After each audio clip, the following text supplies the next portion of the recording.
My channel absolute sports. তো আপনাদের আজকে কিছু ট্রান্সফার আপডেট বা কিছু ট্রান্সফার নিউজ আপনাদের দেবো। সেটা দেওয়ার আগে প্রথমে আমি আসছি T20 ওয়ার্ল্ড কাপ নিয়ে, যেটা প্রথম ইন্ডিয়া প্রথম ম্যাচ ছিল আয়ারল্যান্ডের সঙ্গে। তো ইন্ডিয়া ভালোভাবেই জয়লাভ করেছে, আয়ারল্যান্ডকে হারিয়ে দিয়েছে। নেক্সট ম্যাচ আছে 9 তারিখ পাকিস্তানের সঙ্গে।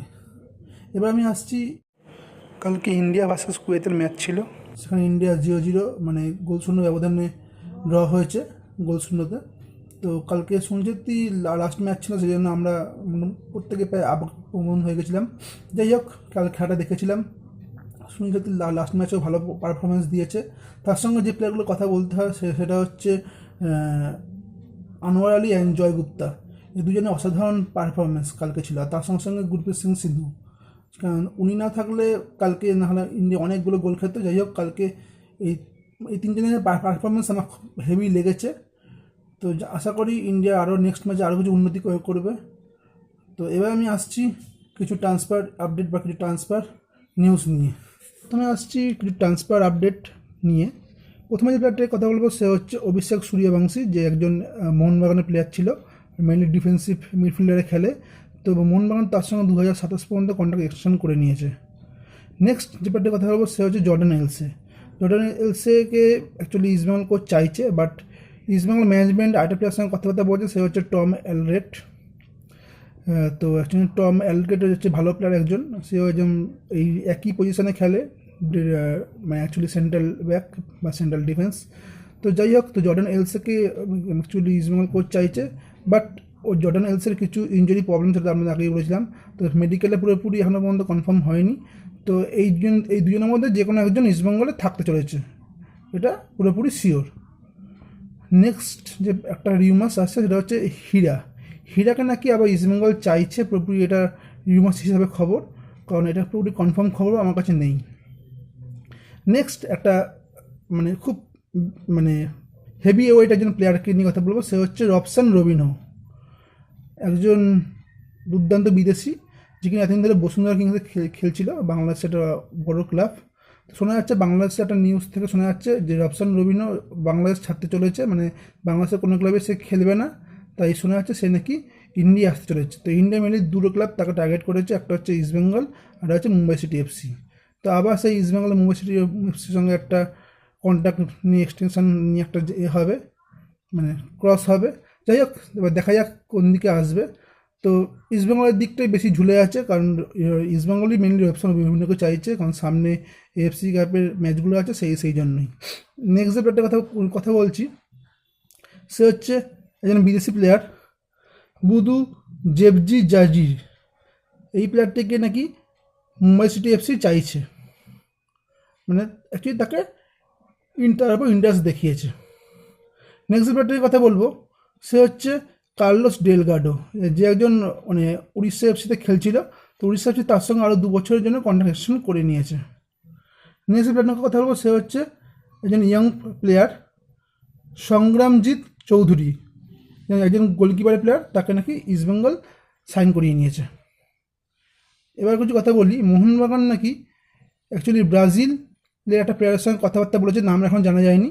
আরেকটা প্লেয়ার হচ্ছে সেটা হচ্ছে স্পেনের ন্যাশনাল টিমের একটা প্লেয়ার, তাদের নাম জানা যায়নি, তাদের সঙ্গে জাস্ট কথাবার্তা বলেছে, নাম জানলে আপনাদের আমি জানিয়ে দেবো। প্লেয়ারটির কথা বলবো, সেই প্লেয়ারটা হলো রাইবুক্স এরিকসন। তো এই প্লেয়ারটাকে নাকি কেরালা ব্লাস্টার এফসি ইন্টারেস্ট দেখিয়েছে তার ওপর। নেক্সট যে প্লেয়ারটির কথা বলবো সে হচ্ছে জেরেমি মাঞ্জারো, যে একজন ফ্রান্সের প্লেয়ার। সে এতদিন ধরে জামশেদপুর এফসিতে খেলছিল, তো বর্তমানে তাকে নাকি পাঞ্জাব এফসি তাকে সাইন করিয়ে নিয়েছে। নেক্সট প্লেয়ারটির কথা বলবো সে হচ্ছে বিশ্বেশ্বর সিং। তো তাকে সে এতদিন ধরে মোহামেডান স্পোর্টিং ক্লাবে খেলছিল, মোহামেডান স্পোর্টিং ক্লাব তাকে থ্যাংক ইউ জানিয়ে দিয়েছে, সে মোহামেডান এফসি ছাড়তে চলেছে। নেক্সট প্লেয়ারের কথা বলবো সে একজন বড় মাপের প্লেয়ার, সে হচ্ছে তিনি মোহনবাগানে খেলছিল জনি কাউকো। জনি কাউকো একজন ফিনল্যান্ডের প্লেয়ার, মানে একজন হিউজ ডিমান্ডেড প্লেয়ার। তো তাকে নাকি নর্থ ইস্ট ইউনাইটেড টার্গেট করেছে, মানে তাকে নর্থ ইস্ট ইউনাইটেড তাকে নিতে চাইছে। নেক্সট প্লেয়ারটির কথা বলবো সে হচ্ছে রবিন যাদব, যে কিনা এতদিন ধরে বেঙ্গালুরু এফসিতে খেলছিল, তাকে নাকি নর্থ ইস্ট ইউনাইটেড তাকে সাইন করিয়ে নিয়েছে। নেক্সট প্লেয়ারের কথা বলবো সে হচ্ছে শ্রীনিধা, তাকে নাকি ইন্টার কাশি সাইন করিয়ে নিয়েছে। নেক্সট জেনারের কথা বলতে হবে, সে হচ্ছে উমের মুথার কেপি। সে অ্যাকচুয়ালি মুথুত একাডেমির প্লেয়ার ছিল, তাকে মোহনবাগান সাইন করিয়ে নিয়েছে। এবার আপনার সঙ্গে কিছু রিউমার্স আমার কাছে এসছে কানে, পুরোপুরি এটা শিওর নয়, আমি একটা সোর্স থেকে খবর পেয়েছি, জাস্ট 1% হিসাবে রিউমার্স। সেটা হচ্ছে রয় কৃষ্ণাকে নাকি তার উপর নাকি মুম্বাই সিটি এফসি টার্গেট করেছে, তারপর ইন্টারেস্ট দেখিয়েছে।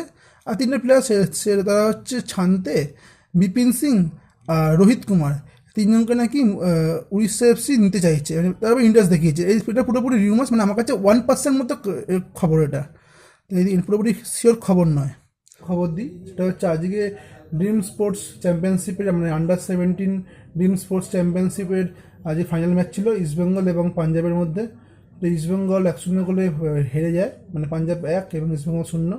সেই আগের মতোই যেটা সেই রিলায়েন্স ফাউন্ডেশন ডেভেলপমেন্ট লিগে যেমন ইস্টবেঙ্গল পাঞ্জাবের সঙ্গে খেলা হয়েছিল, সেখানে যেমন হেরে গেছিলো, ঠিক এবারেও হেরে গেল।